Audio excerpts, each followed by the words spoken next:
Hey! Hey! Fellow Blooms, nakabili na rin ba kayo ng National Bookstore X Beanie Limited Collection items? Siyempre kami nakapag semi-hoard na kasi magagamit namin talaga silang lahat. Check out what we bought in our quick review ng each item. First, yung ID holder and lanyard. Ganda ng design with the beanie chibi heads and natuwa rin kami sa quality ng ID holder. Matigas siya so iwas lukot sa ID so pwede rin para sa photo cards. Iba-iba designs per color. Di siya yung parang iniba lang yung color. We plan to buy all colors para sa Grand Beaniverse special cards nila. Maganda tsaka makapal rin yung lanyard nila. Balak namin gamitin sa mini fans namin para nakasabit lang when we're out and about. Next is yung pouch naman. Nagulat kami na ang ganda ng quality rin. Makapal, tas pati yung loob may foam para di masyadong nabibend. Ang ganda rin ng pagka-print ng mga Beanie Chibi characters, names, tsaka logo nila. Feeling ko naman di matatanggal agad but we'll see. Malaki rin siya and marami kang malalagay. Super excited ako about the Beanie stickers. And sobrang natuwa ako na isang set na pala yung 5 sheets ng stickers. May Beanie logos and icons in different colors. Tapos yung Beanie members' names and characters rin. Pwedeng i-stick sa phone, sa mugs, or tumblers, or sa laptop. Ang cute. Ang ganda rin ng memo pad or notepads nila. 100 sheets siya tapos medyo makapal siya. Pero feeling ko tatagos yung sign pen or gel pen ink sa next sheet. Pero maganda pa rin naman.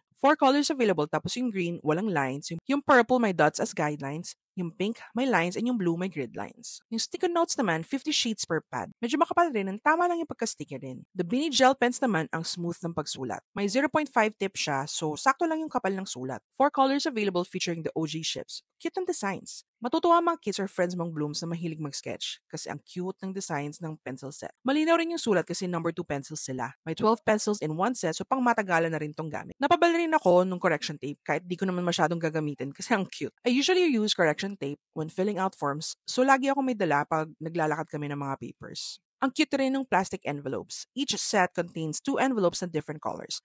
And last, the NBS X Beanie tote bags. Available in 4 designs, so syempre we bought all of them. Buti nakatsyempo kami ng black tote bags sa National Bookstore sa Power Plant Mall. Ang ganda ng quality kasi makapal and parang di madaling masira yung straps nila. Ang cute ng designs. Lagi na namin dala to for sure when we're going out. That's it. Super cute ng mga National Bookstore and X Beanie items na to. Sana lang meron ring notebooks with the members in OT8. Iko-collect namin yun lahat for sure. Eto wishlist namin National Bookstore sa next Beanie Limited Collection nyo. Bili na rin kayo. Magandang pangregalo and para sa school, work, or for personal use.